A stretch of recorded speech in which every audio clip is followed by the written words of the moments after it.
الکوثر نام انا اعطیناک الکوثر کے لفظ الکوثر کو اس کا نام قرار دیا گیا ہے۔ زمانہ نزول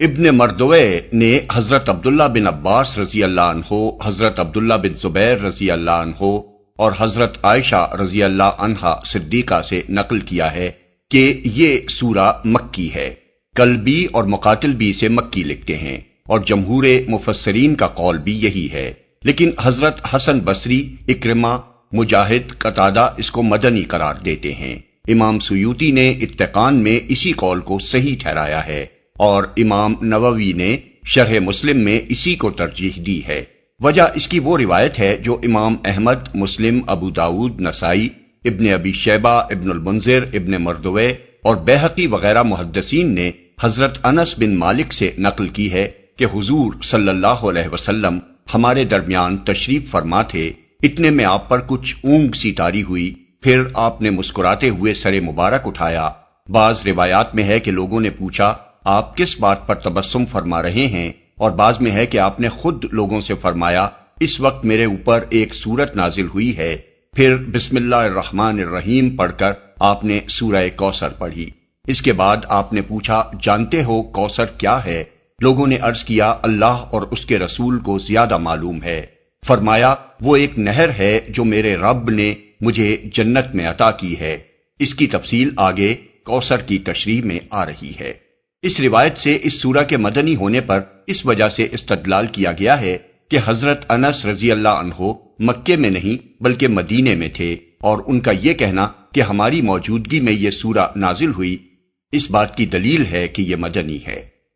مگر اول تو انہی حضرت انس سے امام احمد، بخاری، مسلم، ابو داود، ترمذی اور ابن جریر نے یہ روایات نقل کی ہیں کہ جنت کی یہ نہر یعنی کوثر رسول اللہ صلی اللہ علیہ وسلم کو معراج میں دکھائی جا چکی تھی، اور سب کو معلوم ہے کہ معراج ہجرت سے پہلے مکہ میں ہوئی تھی۔ دوسرے، جب معراج میں آپ کو اللہ تعالیٰ کے اس عطیے کی نہ صرف خبر دی جا چکی تھی بلکہ اس کا مشاہدہ بھی کرا دیا گیا تھا، تو کوئی وجہ نہ تھی کہ حضور کو اس کی خوشخبری دینے کے لیے مدینہ طیبہ میں سورہ کوثر نازل کی جاتی۔ تیسرے، اگر صحابہ کے ایک مجمع میں حضور صلی اللہ علیہ وسلم نے خود سورہ کوثر کے نزول کی وہ خبر دی ہوتی جو حضرت انس رضی اللہ عنہ کی مذکورہ بالا روایت میں بیان ہوئی ہے، اور اس کا مطلب یہ ہوتا کہ پہلی مرتبہ یہ سورت اسی وقت نازل ہوئی ہے، تو کس طرح ممکن تھا کہ حضرت عائشہ، حضرت عبداللہ بن عباس اور حضرت عبداللہ بن زبیر جیسے باخبر صحابہ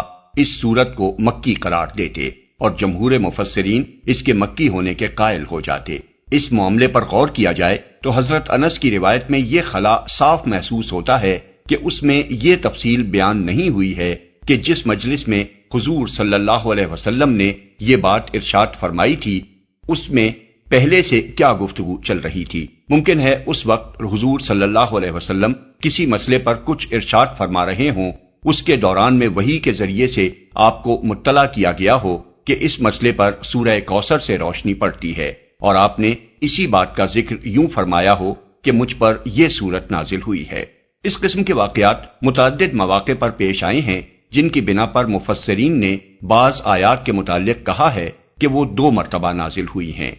اس دوسرے نزول کا مطلب دراصل یہ ہوتا ہے کہ آیت تو پہلے نازل ہو چکی تھی، مگر دوسری بار کسی موقع پر حضور صلی اللہ علیہ وسلم کو بذریعہ وحی اسی آیت کی طرف توجہ دلائی گئی۔ ایسی روایات میں کسی آیت کے نزول کا ذکر یہ فیصلہ کرنے کے لیے کافی نہیں ہوتا کہ وہ مکی ہے یا مدنی، اور اس کا اصل نزول فی الواقع کس زمانے میں ہوا تھا۔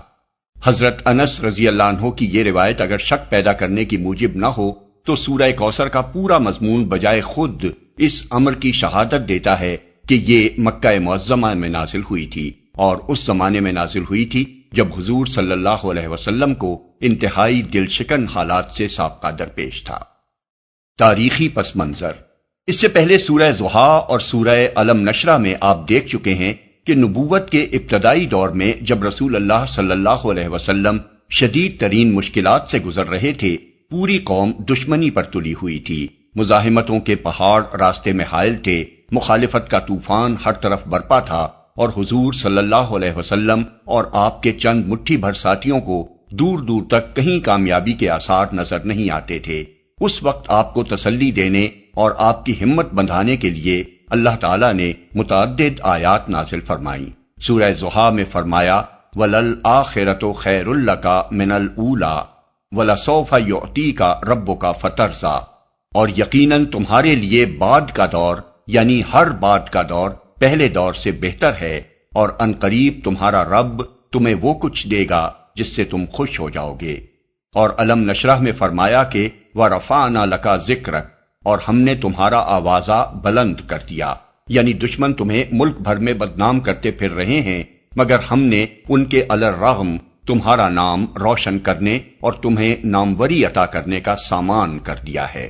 اور فَإِنَّ مَعَ الْعُسْرِ يُسْرًا إِنَّ مَعَ الْعُسْرِ يُسْرًا، پس حقیقت یہ ہے کہ تنگی کے ساتھ فراخی بھی ہے، یقیناً تنگی کے ساتھ فراخی بھی ہے، یعنی اس وقت حالات کی سختیوں سے پریشان نہ ہو، ان قریب یہ مصائب کا دور ختم ہونے والا ہے اور کامیابیوں کا دور آنے ہی والا ہے۔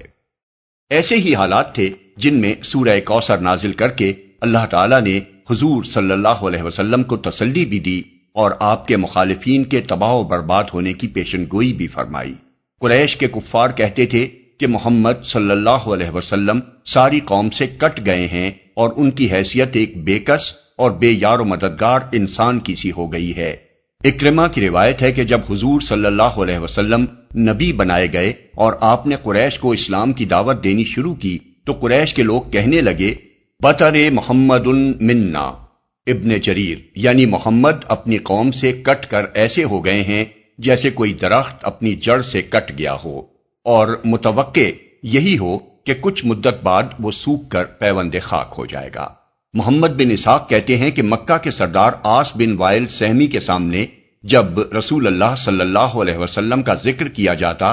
تو وہ کہتا اجی چھوڑو انہیں، وہ تو ایک ابتر یعنی جڑ کٹے آدمی ہیں، ان کی کوئی اولاد نرینہ نہیں، مر جائیں گے تو کوئی ان کا نام لیوا بھی نہ ہوگا۔ شمر بن عطیہ کا بیان ہے کہ عقبہ بن ابی معیط بھی ایسی ہی باتیں حضور صلی اللہ علیہ وسلم کے متعلق کہا کرتا تھا۔ ابن جریر۔ ابن عباس کی روایت ہے کہ ایک دفعہ کعب بن اشرف مدینے کا یہودی سردار مکے آیا تو قریش کے سرداروں نے اس سے کہا کہ بھلا دیکھو تو صحیح اس لڑکے کو جو اپنی قوم سے کٹ گیا ہے اور سمجھتا ہے کہ یہ ہم سے بہتر ہے، حالانکہ ہم حج اور صدانت اور سقایت کے منتظم ہیں۔ بزار۔ اسی واقعے کے متعلق اکرمہ کی روایت ہے کہ قریش والوں نے حضور صلی اللہ علیہ وسلم کے لیے السنبور المنبتر من قومہ کے الفاظ استعمال کیے تھے، یعنی کمزور، بے یار و مددگار اور بے اولاد آدمی جو اپنی قوم سے کٹ گیا ہے۔ ابن جریر۔ ابن سعد اور ابن عساکر کی روایت ہے کہ حضرت عبداللہ بن عباس رضی اللہ عنہ نے فرمایا کہ رسول اللہ صلی اللہ علیہ وسلم کے سب سے بڑے صاحبزادے قاسم رضی اللہ عنہ تھے، ان سے چھوٹی حضرت زینب رضی اللہ عنہا تھیں، ان سے چھوٹے حضرت عبداللہ رضی اللہ عنہ تھے، پھر الگ ترتیب 3 صاحبزادیاں ام کلثوم رضی اللہ عنہا، فاطمہ رضی اللہ عنہا اور رقیہ رضی اللہ عنہا تھیں۔ ان میں سے پہلے حضرت قاسم کا انتقال ہوا، پھر حضرت عبداللہ نے بھی وفات پائی۔ اس پر عاص بن وائل نے کہا ان کی نسل ختم ہو گئی، اب وہ ابتر ہیں، یعنی ان کی جڑ کٹ گئی۔ بعض روایت میں یہ اضافہ ہے کہ عاص نے کہا کہ محمد ابتر ہیں، ان کا کوئی بیٹا نہیں ہے جو ان کا قائم مقام بنے، جب وہ مر جائیں گے تو ان کا نام دنیا سے مٹ جائے گا اور ان سے تمہارا پیچھا چھوٹ جائے گا۔ عبد بن حمید نے ابن عباس رضی اللہ عنہ کی جو روایت نقل کی ہے اس سے معلوم ہوتا ہے کہ حضور صلی اللہ علیہ وسلم کے صاحبزادے عبداللہ کی وفات پر ابو جہل نے بھی ایسی ہی باتیں کہی تھیں۔ شمر بن عطیہ سے ابن ابی حاتم کی روایت ہے کہ حضور صلی اللہ علیہ وسلم کے اس غم پر خوشی مناتے ہوئے ایسے ہی کمینہ پن کا مظاہرہ عقبہ بن ابی معیط نے کیا تھا۔ عطا کہتے ہیں جب حضور صلی اللہ علیہ وسلم کے دوسرے صاحبزادے کا انتقال ہوا تو حضور صلی اللہ علیہ وسلم کا اپنا چچا ابو لہب، جس کا گھر بالکل حضور صلی اللہ علیہ وسلم کے گھر سے متصل تھا، دوڑا ہوا مشرکین کے پاس گیا اور ان کو یہ خوشخبری دی کہ بطر محمد اللیلہ، آج رات محمد لاولد ہو گئے یا ان کی جڑ کٹ گئی۔